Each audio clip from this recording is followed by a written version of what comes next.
Class update कैसे करें, class update कब करना है और यदि छात्र फेल होता है या फिर छात्र को सप्लीमेंट्री आती है तब ऐसी स्थिति में छात्र की क्लास अपडेट करें या नहीं। इसके अतिरिक्त क्लास अपडेट करते समय हमें 3 ऑप्शन मिलते हैं, पास, फेल और एनए। तो किस ऑप्शन का चयन हमें क्लास अपडेट करते समय करना है, इन सभी सवालों के हम जवाब देखेंगे। साथ ही हम देखेंगे कि शिक्षा पोर्टल पर हमें क्लास अपडेट किस प्रकार से करना है। तो इसके लिए सबसे पहले आपको किसी भी ब्राउजर में शिक्षा पोर्टल ओपन कर लेना है। शिक्षा पोर्टल ओपन करने के बाद में इसमें आपको अपने यूजर आईडी और पासवर्ड से लॉगिन करना होगा। यूजर आईडी आपका यूनिक आईडी होता है और पासवर्ड जो भी आपका एजुकेशन पोर्टल या फिर एम शिक्षा मित्र का पासवर्ड है वो पासवर्ड फिल करें, कैप्चा कोड फिल करें और लॉगिन पर क्लिक कर दें। जैसे आप लॉगिन पर क्लिक करेंगे तो एक नया इंटरफेस आपके सामने आएगा जहां पर आप देखेंगे कि एडमिशन मैनेजमेंट का ऑप्शन दिया गया है। इसे आपको ओपन कर लेना है। ओपन करने के बाद में आप देखेंगे कि सेकंड ऑप्शन आपको इसमें दिखाई देगा एडमिशन मैनेजमेंट का। जैसे ही आप कर्सर इस पर लेकर जाते हैं तो 2 सब ऑप्शन आते हैं। पहला जो ऑप्शन है 1.1 न्यू एडमिशन फॉर्मेट 1B, अर्थात इस ऑप्शन से आप जो नवीन छात्र आपकी शाला में प्रवेशित हुए हैं उनकी मैपिंग कर सकते हैं। और दूसरा जो ऑप्शन है कक्षा उन्नति के लिए है, क्लास अपडेट करने के लिए, क्लास प्रमोट करने के लिए 1.2 promote student to higher class. तो आपको इस ऑप्शन को ओपन कर लेना है। ओपन करते ही आप देखेंगे कि आपकी शाला की जो डिटेल है वो आ जाएगी। अब स्क्रीन को आपको नीचे स्क्रॉल करना है और यहाँ पर आपको एकेडमिक ईयर सेलेक्ट कर लेना है और इसके बाद में आपको यहाँ पर क्लास सेलेक्ट कर लेना है। क्लास प्रीवियस क्लास आपको सेलेक्ट करना होगा, अर्थात इस सत्र में जिस कक्षा में छात्र को आपको एडमिट करना हो उससे पहले की कक्षा आपको यहाँ पर सिलेक्ट करना होगा। प्रीवियस क्लास आपको सिलेक्ट करना है। जैसे हमें कक्षा 8 के छात्रों को प्रमोट करना है तो हम कक्षा 8 यहाँ से सिलेक्ट करेंगे। इसके बाद में और भी ऑप्शन दिए गए हैं जेंडर वाइज और कैटेगरी वाइज। यदि इन ऑप्शनों के आधार पर आप सूची देखना चाह रहे हैं तो सेलेक्ट करें, अन्यथा शैक्षणिक सत्र और जो प्रीवियस क्लास है 2 ऑप्शन सेलेक्ट करने के बाद में 100 स्टूडेंट पर क्लिक कर दें। जैसे ही आप 100 स्टूडेंट पर क्लिक करेंगे तो नीचे आप देख सकते हैं कि सभी छात्रों के जो नाम हैं वो आ जाएंगे। अब यहाँ पर आप देख सकते हैं छात्र की समग्र आईडी दी गई है, छात्र का नाम दिया गया है, gender, date of birth, category, वो सारी डिटेल दी गई है। अब एक एक छात्र की क्लास आपको इसमें अपडेट करना होगा। अब हम इसमें बात कर लेते हैं जो 3 ऑप्शन दिए रहते हैं इसमें, पास, फेल और एनए। पहला जो ऑप्शन है संबंधित छात्र यदि पास हो चुका है तो आपको पहला जो ऑप्शन है वो सिलेक्ट करना है। सेकंड जो ऑप्शन इसमें दिया गया है फेल का, यदि छात्र फेल हुआ है तब आपको फेल वाला ऑप्शन सिलेक्ट करना है। और तीसरा ऑप्शन जो दिया गया है एनए का, अर्थात छात्र का कोई भी रिजल्ट अभी डिक्लेयर नहीं हुआ है तब आपको थर्ड ऑप्शन इसमें सिलेक्ट करना है। अब इसमें हम बात कर लेते हैं, जैसे हम एक छात्र की क्लास अपडेट करके देख लेते हैं। पहला जो छात्र है वो पास हो गया है तो हम पास पर सेलेक्ट करेंगे और इसका जो परसेंटेज बना हुआ है वो परसेंटेज हम इसमें फिल कर देंगे। इसके बाद में आप देखेंगे कि यहाँ पर जैसे हम ऑप्शन सेलेक्ट करते हैं तो लास्ट में 2 ऑप्शन दिए गए हैं, 2 स्टेटस दिए गए हैं, स्कूल स्टेटस।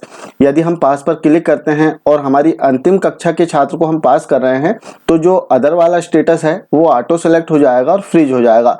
और यदि हम बीच की किसी कक्षा के छात्र को पास कर रहे हैं तो यहाँ पर जो दोनों ऑप्शन हैं वो ओपन रहेंगे। तो आपको इन्हें सेलेक्ट करना होगा कि छात्र जो है सेम स्कूल में अध्ययनरत है या फिर अदर स्कूल में पढ़ना चाह रहा है। तो आपको छात्र के आधार पर यहाँ पर जो ऑप्शनों का चयन है वो करना होगा। जनरली जो है सेम स्कूल स्टेटस इसमें सेलेक्ट रहता है। यदि छात्र किसी अन्य स्कूल में जाएगा तो आपको अदर वाला ऑप्शन इसमें सेलेक्ट करना होगा केवल बीच की कक्षाओं के लिए। यदि अंतिम कक्षा के छात्र को आप पास कर रहे हैं तो ऑटोमेटिक यहाँ अदर वाला जो ऑप्शन है वो सिलेक्ट हो जाता है। तो इस प्रकार उन सभी छात्रों की जानकारी इसमें अपडेट कर देना है जो पास हुए हैं।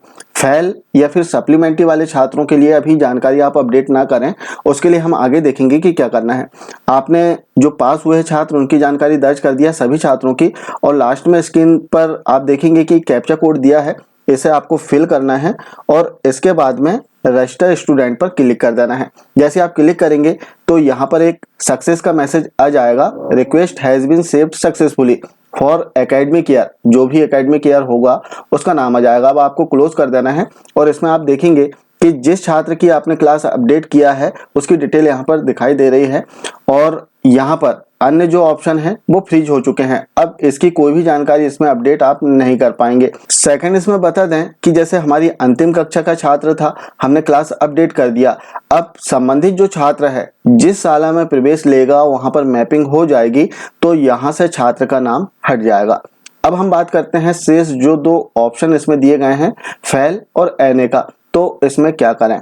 अब इसमें बताना चाहेंगे जैसे कक्षा 5 या फिर 8 की हम बात करें, कक्षा 5 और 8 में यदि कोई छात्र फेल हुआ है एक भी सब्जेक्ट में, तो उसका जो रिजल्ट है अनुत्तीर्ण लिखकर ही आया है, लेकिन उन्हें एक अवसर और दिया जाएगा। तो ऐसे अनुत्तीर्ण छात्रों को आपको फेल पर क्लिक नहीं करना है, एनए पर ही क्लिक रहने दें उनके नाम के सामने। जैसे कोई छात्र है और वो अनुत्तीर्ण हो चुका है कक्षा 5 या फिर 8 में, तो एनए पर ही क्लिक रहने दें, फेल ना करें। यदि आप फेल करके इसे अपडेट कर देंगे तो छात्र की अगले बार जैसे वो एग्जाम में बैठेगा और उत्तीर्ण हो जाएगा तो उसकी क्लास आप यहां से अपडेट नहीं कर पाएंगे। यदि आपने ऐसा कर दिया है तो उसके लिए क्या करेंगे वीडियो में हम आगे देख लेंगे। शेष इसमें बताना चाहेंगे जैसे कक्षा 9 से 12 की हम बात करें, तो इसमें यदि कोई छात्र फेल हुआ है तो आप उसमें फेल का जो ऑप्शन है इस पर क्लिक कर सकते हैं और छात्र की जो डिटेल है वो इसमें अपडेट कर सकते हैं।